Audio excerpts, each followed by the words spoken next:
Guys, तो कैसे हैं आप लोग। मैं आशा करता हूँ कि आप लोग अच्छे और ठीक होंगे और अपनी ज़िंदगी में बहुत कुछ अचीव कर रहे होंगे। तो मैं आज आया हूँ आप सबसे कुछ बात करने। और वो बात क्या है कि मैं बहुत दिनों से बहुत सारे कॉल्स, बहुत सारे व्हाट्सएप पे मैसेज, टेलीग्राम पे मैसेज मिल रहे थे मुझे मैसेज यहाँ तक। तो वो बहुत सारे मैसेज ये थे कि students and some of my friend are saying that कि they lost their interest in study. उनकी पढ़ाई में मन नहीं लगती, उनको बहुत सारे सोच ऐसे हैं जो उनके दिमाग में हावी हो जाती है और वो पढ़ नहीं पाते, मतलब इंटरेस्ट नहीं डेवलप कर पाते। तो चलिए हम बात करते हैं कि वो कौन कौन से रीज़न हैं। और ये रीज़न कोई हवा में मैं बात नहीं करूँगा रीज़न का, वो एकदम ऑथेंटिक रीज़न है जो आपको भी वही रीज़न हो सकता है। तो सबसे पहला रीज़न ये है कि हमें सब्जेक्ट में इंटरेस्ट नहीं रह जाता। जैसे मैं एमएससी का स्टूडेंट हूँ, तो मैं बॉटनी पढ़ता हूँ। आप सबको पता ही होगा कि एमएससी इन बॉटनी, तो यहाँ पे बॉटनी नहीं था। जैसे मेरा माइक्रोबियल जेनेटिक्स, फिर टिश्यू कल्चर, फिर ऐसे करके रिवर इकोलॉजी, ये सब बहुत सारी चीज़ है। तो हो सकता है कि मुझे जेनेटिक्स अच्छा लगता हो, टिश्यू कल्चर नहीं अच्छा लगता हो। तो इंटरेस्ट की बात एक होती है। जब हमें इंटरेस्ट नहीं होती है तो हम उसे चीज़ों को करते नहीं। अब आप इंटरेस्ट लाने के लिए क्या कर सकते हैं कि जो चीज़ें आपको जितना ना है आप उसको उतना ही पढ़िए। हाँ, मैं आपको एक स्टोरी शेयर करना चाहूँगा कि जब मैं 12th में था ना, 12th में मुझे फ़िज़िक्स से बहुत डर लगता था। और टीचर लोग, मैं दोस्तों से भी कहता था कि मैं फ़िज़िक्स में फ़ेल हो जाऊँगा, लेकिन टीचर लोग कहते थे नहीं तुम कर लोगे। फिर मुझे उससे जितना डर लगता था मैंने उसको एकदम पढ़ा बहुत अच्छे से, एंड आई गेट बहुत ही ज़्यादा मार्क इन द फिज़िक्स। मतलब सबसे ज़्यादा मेरा 12th में फ़िज़िक्स में मार्क था। ओके, तो ऐसे होता है कि आपको जिस चीज़ पे डर लग रहा है ना, जिस चीज़ को लेके, उसको धुन दीजिए, वो डर निकल के भाग जाएगा। और ये होगी loss of interest in study, जिसके कारण हमें मन नहीं लगता पढ़ाई में। दूसरा चीज़ होता है, हम लोगों का देखते हैं, लोगों को कंपैरिजन। जैसे कि अभी मैं पढ़ रहा हूँ, मैं बैठ के पढ़ रहा हूँ, तो लोग कहेंगे कि अरे यार वो तो, मतलब मुझे अभी CSIR भी क्लियर हो गया, चाहे जैसे भी। तो लोग कहेंगे कि अरे यार उसका तो क्लियर हो गया, वो तो स्मार्ट था, पहले से ही पढ़ाई में अच्छा था इसलिए क्लियर हो गया, हमारा तो होगा नहीं, मतलब हम कुछ कर नहीं पाएंगे। तो लोग कंपैरिजन कर बैठते हैं, अपने आप को कम आंक बैठते हैं, इसलिए वो लोग डिप्रेस थोड़ा होने लगते हैं और सोचते हैं कि नहीं यार हम नहीं कर पाएंगे, ऐसे टाइप का। ठीक है, तो आप इससे निकलने के लिए क्या कर सकते हैं कि आप कंपैरिजन करना बंद कर दीजिए। आप भी एक एटम बम हैं, आप अपने आप में यूनिक हैं। हो सकता है कि आपको ऐसी चीज़ें आती हो जो सामने वाले को नहीं आती हो। तो अपने आप को कभी कम मत आंकिए कि आप ऐसे टाइप के हैं कि आपको चीज़ें पता नहीं है, सामने वाले को पता है। तो ऐसा कुछ नहीं होता है, चीज़ होती है प्रायोरिटी की। अगर आप कंपैरिजन कर भी रहे हैं ठीक है, थोड़ा स्लीप हो रहा है, आप समझ लेंगे। अगर आप कंपैरिजन कर भी रहे हैं तो ऐसे कीजिए ना, अगर सामने वालों को आ रहा है तो आप कह दीजिए ठीक है भाई, अगर आपने पढ़ लिया तो हम भी पढ़ लेंगे, आपके लेवल तक आ जाएंगे। ये होता है पॉजिटिव एटीट्यूड।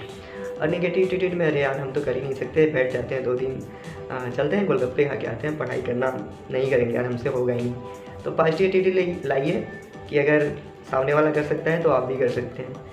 तीसरा जो कि बहुत ही ज़्यादा है, जिस पे मोस्टली कोई बात नहीं करता, और शायद मैं बात करने लायक हूँ नहीं अभी, लेकिन बाद में करूँगा।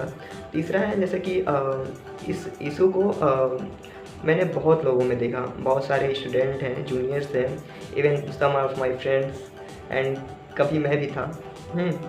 तो ये एक इशू है, जैसे रिलेशनशिप इशू। रिलेशनशिप मतलब आप समझते ही होंगे कि कभी कोई लड़का लड़की दोनों को पसंद करते थे, फिर वो बातचीत करते थे, कभी एक दूसरे का सहारा बनते थे, लेकिन जैसे जैसे टाइम बीता वो एक दूसरे से शायद मोस्टली होता है कि एक का इंटरेस्ट एक में से ख़त्म हो जाता है और एक बहुत ही ज़्यादा कर बैठता है। तो ऐसे करके एक छोड़ के चला जाता है और दूसरा उसी चीज़ को लेके बैठ जाता है, और वो जब भी पढ़ाई करने बैठता है उसके दिमाग में यार यही सारी चीज़ चलता है। बस वो सोचता है कि यार मेरा तो एकदम दुनिया बर्बाद होगी, कुछ ज़िंदगी में मेरे बचा नहीं, अब मैं करूँ क्या। वो 45 मिनट 1 घंटे बैठ के सोचता है, पढ़ाई करता नहीं है और बैग उठाता है, फिर मान लो कहीं भी पढ़ रहा है भाई, मतलब टेबल से उठता है, फिर अपना इधर उधर घूमने लगता है, पढ़ाई नहीं करता है। तो आखिर इतनी इशू होती क्यों है? तो मोस्टली रिलेशनशिप पे ही बात कर लेते हैं। शायद वीडियो को बहुत लोग डिसलाइक कर दे, मेरे को गंदे गंदे कमेंट कर दे नीचे, चलेगा, आप कर दीजिए। तो देखिए, रिलेशनशिप जब तक था आपको अच्छा लगा, देखिए हमें किसी पे तो जोर ज़बरदस्ती कर नहीं सकते ना कि भाई आप हमारी गर्लफ्रेंड, आप हमारे साथ रहिए, हमारी बॉयफ्रेंड बनिए, हमारे गर्लफ्रेंड बनिए, ऐसे करके। देखिए जब तक सामने वाले को आपके साथ अच्छा लगता था, सामने वाला था, एक्चुअली बात यह है ना कि we are treating the relationship just like that the options. जैसे कि आपके पास आपके कबोर्ड में बहुत सारे कपड़े हैं, तो अब मैं अभी आसमानी कलर का पहना हूँ, कभी रेड पहन सकता हूँ, कभी ब्लू, कभी वाइट, ठीक है, मेरे पास ऑप्शंस है ना। तो कपड़े की तरह मतलब ऑप्शन है। ऐसे अगर रिलेशनशिप है, जैसे रिलेशन होता है ना पापा मम्मी भाई बहन, तो उनका कोई ऑप्शन होता नहीं है, तो आप पापा मम्मी भाई बहन को नहीं बदल सकते हैं। लेकिन ये जो girlfriend boyfriend, so called boyfriend girlfriend, इनको बदलने का बहुत ऑप्शन होता है। थोड़ा सा झगड़ा हुआ क्यों नहीं, चार लड़कियां तैयार रहती हैं गर्लफ्रेंड बनने के लिए, 4 लड़के तैयार रहते हैं, फिर मतलब होता है ना। तो ऐसे ऐसे करके सब खराब हो जाता है। और उनमें जो एक ज़्यादा सीरियस होता है, तो वो इन सब सारी चीज़ों को लेके बैठ जाता है, भाई अब तो मेरा सब हो गया, ख़त्म कहानी, अब तो हम पढ़ाई लिखाई नहीं करेंगे, हम संन्यास ग्रहण करेंगे, दूध काशी जाएंगे और वहीं पे जय श्री राम के गाथा गाएंगे। तो देखिए आपको ऐसा नहीं करना है। सबके लाइफ में ऐसे फेज आते हैं। You have to be strong and आपको पढ़ाई करनी है। आपको देखिए पढ़ाई नहीं करेंगे ना तो लोग आपके बारे में यही कहेंगे कि बहुत घूमता था या बहुत घूमती थी, उसी की वजह से ऐसा हुआ, ये फेल हुआ या फेल हुई, इसने कुछ नहीं कर पाया है। लेकिन आप जब कर लेंगे ना, देखिए एक चीज़ होता है, शायद ये वर्ड मैं बहुत ही हिम्मत के साथ कहने वाला हूँ कि अपने पर्सनल लाइफ और प्रोफेशनल लाइफ को अलग ही रखिए, ठीक है।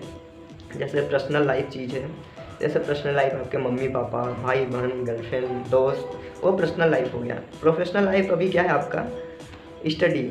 आप स्टडी को अलग रखिए। मैं मानता हूँ कि यार डिप्रेशन आता है चीज़ों को लेके कि पढ़ाई में मन नहीं लगा, हमसे हो नहीं पा रहा है, हमारा दोस्त हमसे बात नहीं कर रहा है, या ऐसा ऐसा हो गया है।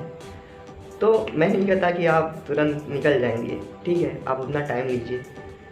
कुछ हो गया है 2 दिन लीजिए, 3 दिन लीजिए, लेकिन उससे निकल के आप उभर के बाहर आइए, नहीं तो वहाँ पे फंस के रहेंगे ना, कुछ मिलने वाला नहीं है। आपकी एजुकेशनल लाइफ भी गई, आपकी पर्सनल लाइफ भी गई, आप अपने फैमिली के लिए भी कुछ नहीं कर पाएंगे, तो क्या रखा है। तो इसी के ऊपर एक कहानी है कि एक बार एक इंसान था, इंसान ही था, वो बहुत ही अमीर था।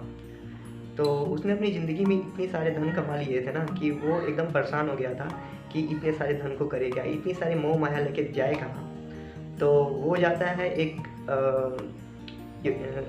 बाबा के पास, मतलब ऐसे तपस्वी के पास आप कह सकते हैं। उनके पास जाता है, सारा धन अपना इकट्ठे पोटली में बांधता है और धन लेके जाता है पोटली में।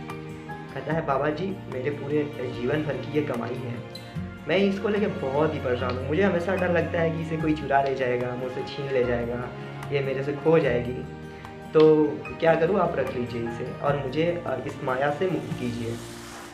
तो वो योगी बाबा कुछ देर तक सोचते हैं और उस इंसान को कहते हैं कि बेटा जाओ, उस वहाँ पे एक झील है, तालाब है, उसमें ये पूरा धन अपना डाला। उसके पास एक्चुअली होती है सोने की सिक्का, जो कि बहुत ही अनमोल होती है उसके लिए, समझ रहे हैं, पूरी ज़िंदगी भर की कमाई है उसकी। तो वो पहले सोचता है कि बाबा पागल है क्या यार, इसको मैं दे रहा हूँ और ये मेरे को फेंकने के लिए बोल रहे हैं। तो वो जाता है, एक पत्थर पे बैठता है, वहाँ पे बैठने के बाद पोटली खोलता है और एक एक सोने के सिक्के निकाल के टपक टपक पानी में फेंकता है।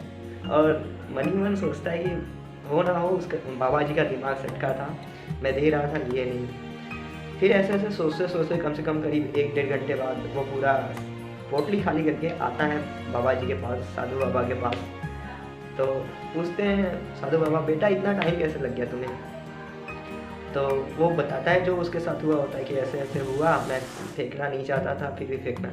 तो बाबा जी उसको क्या बोलते हैं, बोलते हैं कि बेटा तुम्हें तो उसको फेंकना ही था, मेरा आदेश था, तुम तो मतलब परेशान ही थे उसको लेके, तुम्हारी ज़िंदगी में तो शांति थी नहीं, तो तुम एक बार में क्यों नहीं फेंक के आ गए, पूरा बोतल ही फेंक दे होते, तुम्हें टेंशन एक बार में चली गई होती, उतना टाइम क्यों वेस्ट कर रहे थे बैठ के, कुछ कर लिए होते ज़िंदगी में उतने टाइम में भाई, 1.5 घंटे में किसी की सेवा कर दिए होते, तुम्हें पूरे मिलता।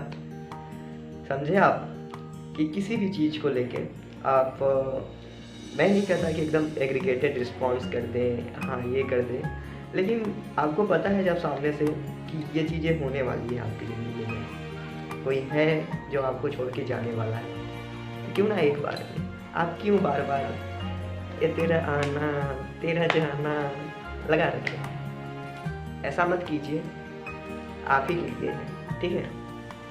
तो ऐसा करेंगे तो हमेशा परेशान रहेंगे, या तो परेशान रहिए या तो इस सब चीज़ों से निकल जाइए और पढ़ाई कीजिए। पढ़ाई करेंगे ना तो आपको बहुत लोग चाहने वाले मिलेंगे। सबसे पहली चाहत तो आपके पेरेंट्स है ना। तो इन सब सारी चीज़ों से निकलिए और पढ़ाई कीजिए। आपको बहुत सारी विशेष है हमारी तरफ से कि आप अपने आप को जल्द से जल्द रिकवर कर पाएँ और अचीवमेंट की सबसे ऊंची चोटी पे आपका नाम हो। Thank you. उम्मीद करता हूँ आप जल्दी वापस आएंगे।